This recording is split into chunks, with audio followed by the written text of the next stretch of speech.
আসসালামু আলাইকুম, আশা করি আপনারা সবাই অনেক ভালো আছেন।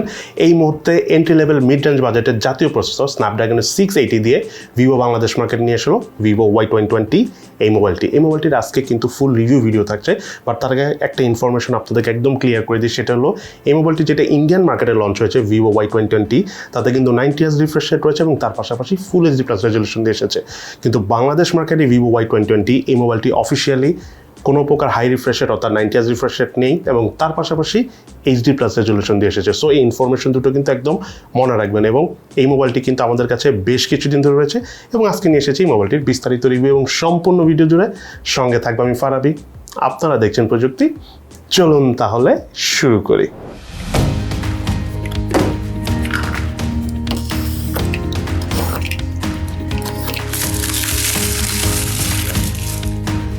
মোবাইলটির বক্স কন্টেন্টে রয়েছে user manuals, SIM tray ejector, soft plastic back cover, 18 ওয়াটের charger, type C USB charging কেবল,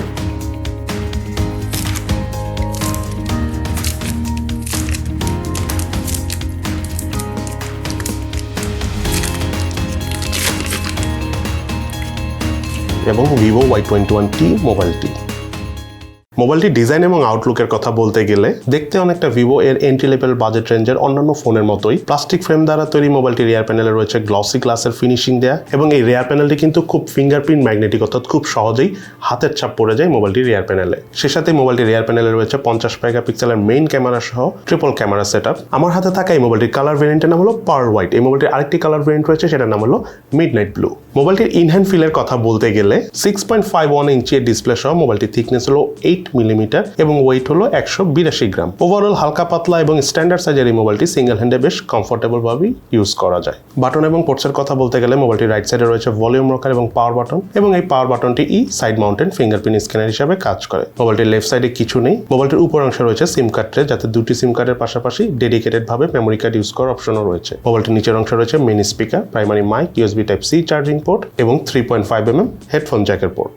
মোবাইলে থাকা সাইড মাউন্টেড ফিঙ্গারপ্রিন্ট স্ক্যানারটি যথেষ্ট ফাস্ট এবং স্মুথ ভাবেই কাজ করে। তার পাশাপাশি হাত যদি একটু ভিজাও থাকে তারপরও খুব ইজিলি ফিঙ্গারপ্রিন্ট ডিটেক্ট করতে পারছিল। সে সাথে মোবাইলে থাকা ফেস আনলক সিস্টেমটি যথেষ্ট ফাস্ট এবং স্মুথ কাজ করে।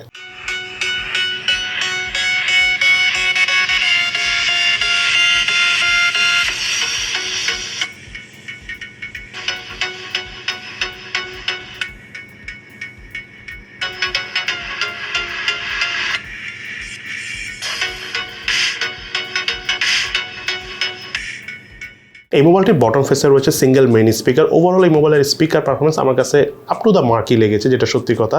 তার পাশাপাশি মোবাইলের লাউডনেস বলেন, সাউন্ডের ক্রিস্পিনেস বলেন, ওভারঅল আমার কাছে ঠিকঠাকই লেগেছে। তার পাশাপাশি 100% ভলিউম দিয়ে এই মোবাইলের স্পিকার থেকে আমরা কোনো প্রকার সাউন্ডের ডিস্টরশন পাইনি। মোবাইলটিতে অপারেটিং সিস্টেম হিসেবে রয়েছে অ্যান্ড্রয়েড 11 ভার্সন, UI হিসেবে রয়েছে ভিভোর ফান টাচ OS 12। সে সাথে মোবাইলটিতে 1GB ভার্চুয়াল র্যামও রয়েছে। মোবাইলটিতে রয়েছিল 6.51 ইঞ্চি সাইজের IPS LCD প্যানেলের ডিসপ্লে এবং তার পাশাপাশি মোবাইলটির ডিসপ্লে রেজলিউশন হলো 1600x720 পিক্সেল। তার পাশাপাশি মোবাইলটির ডিসপ্লে পিক্সেল ডেনসিটি হলো 270 ppi। আউটডোর কন্ডিশনে মোবাইলটি ইউজ করতে যাই ব্রাইটনেস আমার কাছে HD প্লাস রেজলিউশন হিসাবে ঠিকঠাকই লেগেছে। ওভারঅল হালকা সানলাইট কন্ডিশনে ইউজ করা যায় কমফোর্টেবল ভাবেই। ডিসপ্লে টু বডি রেশিওর কথা বলতে গেলে মোবাইলের দুই পাশে এবং উপরে থাকা ভেজেল এরিয়াটা আমার কাছে ঠিকঠাকই লেগেছে, তবে চিন এরিয়াটা আমার কাছে প্রাইস বিবেচনায় একটু মোটাই লেগেছে। সেই সাথে ডিসপ্লে ঠিক উপরে সেন্টারে রয়েছে water drop selfie camera. Multitasking performance overall বেশ স্মুথ ছিল। র্যাম হ্যান্ডেলিং ও 4GB র্যাম হিসেবে যথেষ্ট ভালো পেয়েছি। দ্যাটস ওয়াই আমরা খুব ইজিলি অনেকগুলো অ্যাপ ব্যাকগ্রাউন্ডে রান করে বেশ কমফোর্টেবল ভাবে ইউজ করতে পেরেছি। মোবাইলটিতে রয়েছে ওয়াইড ফাইন L1 সাপোর্ট। এই মোবাইলটিতে প্রসেসর হিসেবে রয়েছে স্ন্যাপড্রাগনের 680। এটি একটি অক্টাকোর প্রসেসর যার ট্রানজিস্টর সাইজ 6 ন্যানোমিটার এবং জিপিইউ হিসেবে মোবাইলটিতে রয়েছে Adreno 610। বাংলাদেশ মার্কেটে এই মোবাইলটি একটি ভেরিয়েন্ট এসেছে, সেটা হলো 4GB র্যাম 128GB স্টোরেজ। তার পাশাপাশি মোবাইলটির র্যামের টাইপ হলো LPDDR4X, স্টোরেজ টাইপ হলো UFS 2.1 এবং বাংলাদেশ মার্কেটে এই ফোনটার অফিসিয়াল প্রাইস হলো 17,990 টাকা, অর্থাৎ 18,000 টাকা। মোবাইলটিতে বিভিন্ন রকম টেস্ট করার সময় স্টোরেজ স্পিড চেক করতে যাই মোবাইলটির রিড স্পিড পেয়েছি আমরা 491 MB/s, রাইট স্পিড পেয়েছি 357 MB/s।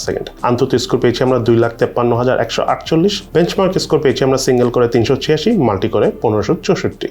মোবাইলটি দিয়ে আমরা পাবজি গেমস খেলার সময় হাইয়েস্ট ব্যালেন্স গ্রাফিক্সে মিডিয়াম ফ্রেম রেটে খেলতে পেরেছি, তবে আরেকটু লো গ্রাফিক্সে খেললে একটু বেশি ভালো পারফরমেন্স পাওয়া যায়, যেহেতু এটাতে যে জিপিইউটা ইউজ করা হয়েছে 2019 সালের জিপিইউ, দ্যাটস আসলে অনেক হাই গ্রাফিক্স সেটিংয়ে এই মোবাইলে খেলা যায় না। তবে overall long time game play করে এই ফোনটাতে ভালোই লেগেছে। হিটিংয়ের দেখাটা আমরা খুব বেশি একটা পাইনি, তবে হালকা পাতলা ল্যাগিং এবং ফ্রেম ড্রপের দেখা পেয়েছি, যেটা অবশ্য খুবই স্বাভাবিক। অপরদিকে আমরা কল অফ ডিউটি গেমসটা খেলার সময় হাইয়েস্ট ভেরি হাই গ্রাফিক্সে মিডিয়াম ফ্রেম রেটে খেলতে পেরেছি। এই গেমটা অবশ্যই আমরা পাবজি থেকে বেশ ভালো পারফরমেন্স পেয়েছি। স্টিল আমরা কিছুটা ল্যাগিং এর দেখা পেয়েছি গেমটা লং টাইম প্লে করার ক্ষেত্রে, বাট আমি বলবো ওভারঅল প্রাইস বিবেচনায় ঠিকঠাকই আছে। সেই সাথে মোবাইলটি দিয়ে আমরা অ্যাশফার9 গেমসটা খেলেছি, সেটা অবশ্য আমরা বেশ স্মুথ ভাবে খেলতে পেরেছি। কোনো প্রকার ল্যাগিং এবং frame drop even long time খেলার সময় আমরা ফেস করিনি। ওভারঅল যথেষ্ট ভালো লেগেছে মোবাইলটি দিয়ে অ্যাশফার9 গেমস খেলে। এই মোবাইলটার হিটিং এর কথা বলতে গেলে 6 ন্যানোমিটার বেস প্রসেসর হওয়ার কারণে খুব সহজে হিট হয় না।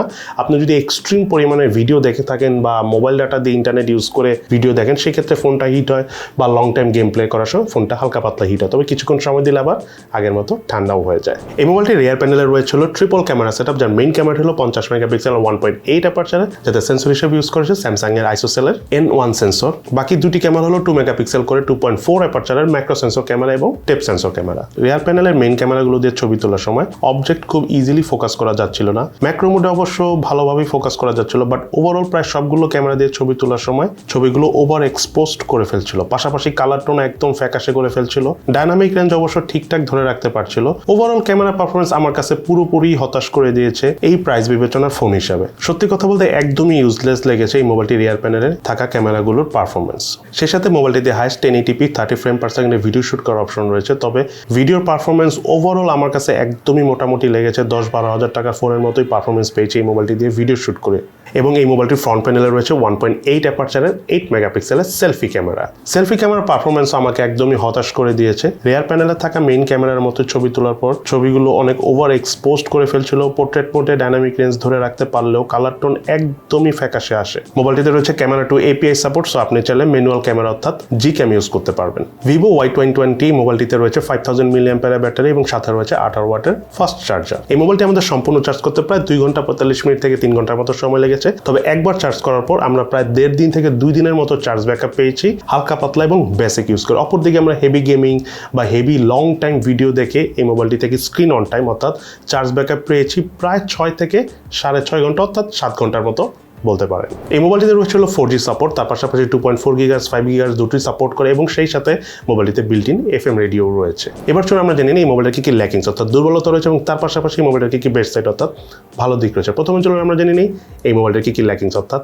দুর্বলতা রয়েছে। এই মোবাইলটার নাম্বার 1 ল্যাকিংস হলো এই মোবাইলটার ডিসপ্লে। 18,000 টাকা প্রাইস বিবেচনায় HD+ ডিসপ্লে একটু বেশি কম হয়ে গিয়েছে। তার পাশাপাশি এই মোবাইলটার যে বডি ফ্রেমটা রয়েছে এটা ট্রু, যেটা খুব স্টাইলিশ, স্লিম, হালকা পাতলা সব কিছু মিলেই, বাট বডি ফ্রেমটা একটু বেশি দুর্বল মানের হয়ে গেছে। এবং সেই সাথে মোবাইলটার রিয়ার প্যানেলের ক্যামেরা পারফরমেন্স, আসলে ওভারঅল মোবাইলের যে ক্যামেরাগুলো রয়েছে সবগুলির ক্যামেরা পারফরমেন্স এই প্রাইস বিবেচনায় যে কোনো ফোনের সাথে যদি আমি কম্পেয়ার করি আমার কাছে মোটামুটি লেগেছে। আরেকটু ভালো ক্যামেরা হওয়া উচিত ছিল। 50 মেগাপিক্সেলের ক্যামেরা হওয়ার পরও এটা ক্যামেরা পারফরমেন্স আমাকে একেবারেই হতাশ করে দিয়েছে। এবং সেই সাথে মোবাইলটিতে ভিডিও শ্যুট করে আমাদের একেবারেই ভালো লাগেনি। 1080p 60 fps এ ভিডিও শ্যুট করার অপশন থাকলে হতে পারে আমরা একটু বেশি কিছু আশা করতে পারতাম, কারণ অনেক সময় ভিডিও শ্যুট করার সময় এটা প্রয়োজন হয়, বাট সেটা না হলেও একটু হালকা পাতলা কোনো জাইরো ESTS থাকলে আমরা হয়তো বা ভিডিও করে আরেকটু ভালো পারফরমেন্স পেতাম। যাই হোক, সর্বশেষ যে বিষয়টা আমার এই ফোনের ক্ষেত্রে মারাত্মক ল্যাকিংস মনে হচ্ছে সেটা হলো এই ফোনটার প্রাইস। এটা মোটেও 18,000 টাকার দামের ফোন না, এটা ম্যাক্সিমাম 15,000 টাকা বা 15,500 টাকা হলে একটা পারফেক্ট ডিল হতো, যেহেতু এটা HD+ রেজুলেশন এবং তার পাশাপাশি কোনো প্রকার হাই রিফ্রেশ রেটও নেই। হাই রিফ্রেশ রেট আমার দরকার নেই, এটা ফুল HD+ রেজুলেশন হলেও হয়ে যেত, বাট 18,000 টাকা হিসাবে এই ধরনের কনফিগারেশন, এই টাইপের ক্যামেরা পারফরমেন্স আসলে একটু বেশি পরিমাণে হতাশ করে দিয়েছে আমাকে। এবার চলুন আমরা জেনে নিই এই মোবাইলটা কি বেস্ট রয়েছে। তার মধ্যে নাম্বার 1 হলো এই মোবাইলটার ডিসপ্লে কিন্তু HD+ রেজুলেশনের, এটা অবশ্যই আমরা একটু আগেই বলেছি, বাট এটাতে কিন্তু ওয়াইড L1 সাপোর্ট রয়েছে। সো আপনি চাইলে নেটফ্লিক্স বলেন, ইউটিউব বলেন, এইসব সাইটে কিন্তু ফুল HD+ রেজুলেশনে ভিডিও দেখতে পাবেন। সব থেকে বড় কথা কি, মানে অনেকেই তো আসলে আমরা অনেক হাই কোয়ালিটি ভিডিও দেখি না, মোটামুটি কোয়ালিটির ভিডিও হলেও হয়ে যায়, তাদের জন্য এই ফোনটা অবশ্যই আদর্শ। তার আরেকটা কারণ হলো 6 ন্যানোমিটার বেস প্রসেসরের কারণে এটা চার্জ ব্যাকআপ কিন্তু যথেষ্ট ভালো। চার্জ হতেও যদি একটু সময় নেয়, যেহেতু 18 ওয়াটের চার্জার 30 ওয়াট বা 33 ওয়াট হলে তার একটু ফাস্ট চার্জ হতো, বাট স্টিল একবার চার্জ দিলে হালকা পাতলা ইউজ করে আপনি প্রায় 1.5 থেকে 2 দিন চার্জ ব্যাকআপ পাবেন, যেটা কিন্তু অবশ্যই একটা স্ট্রং বিষয় ফোনের ক্ষেত্রে। দেন সেকেন্ড যে বিষয়টা আমি বলবো, এই ফোনে যে প্রসেসরটা রয়েছে স্ন্যাপড্রাগনের 680 প্রসেসর, এটা দিয়ে গেমস খেলে আপনি অনেক হেভি কনফিগারেশনে খেলতে পারবেন না। এটা নিয়ে আমি এর আগের বেশ কিছু ভিডিওতে কথা বলেছি। মোটামুটি লো মিডিয়াম গ্রাফিক্সে যদি আপনারা গেমস খেলেন, সেটা কল অফ ডিউটি হতে পারে, পাবজি হতে পারে, অ্যাশফ্রান 9 হতে পারে, আমরা খেলে দেখেছি, আমাদের কাছে বেশ ভালো লেগেছে।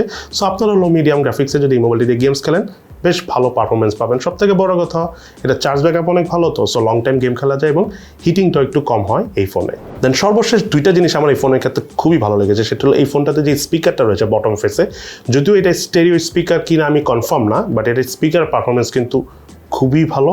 এবং সর্বশেষ এই মোবাইলটিতে যে ইউআই রয়েছে ফান্টাস ওএস 12, এটার ইউআই পারফরমেন্স নির্দ্বিধায় একদম সলিড পারফরমেন্স, অনেকটা স্টক অ্যান্ড্রয়েডের মতো। যদিও কিছু ব্লটওয়্যার রয়েছে, বাট সেসব ব্লটওয়্যার আপনারা চাইলে ডিলিট করতে পারেন, খুব বেশি না। কিন্তু সবথেকে বড় কথা, কোনো প্রকার অপটিমাইজেশন ইস্যুস বলেন, বাগস বলেন, বা ইউআই থেকে কোনো রকমের ঝামেলা এগুলো কিছুই ফেস করিনি। সো ইউআইয়ের কথা যদি বলতে চান, এটা অবশ্যই বেস্ট একটা ডিল।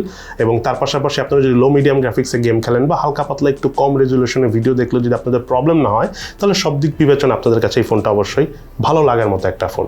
সো এই হলো আমাদের ভিভো Y21T এই মোবাইলটির সম্পূর্ণ রিভিউ। আপনাদের কাছে এই মোবাইলটির কোন জিনিসটি সবচেয়ে বেশি ভালো লেগেছে এবং কোন জিনিসটি আপনাদের কাছে একেবারেই ভালো লাগেনি, সেটা কিন্তু অবশ্যই ভিডিওর নিচে কমেন্টস করে জানাবেন। সো সবাই ভালো থাকেন, সুস্থ থাকেন, ইনশাল্লাহ দেখা হবে ফিউচারে।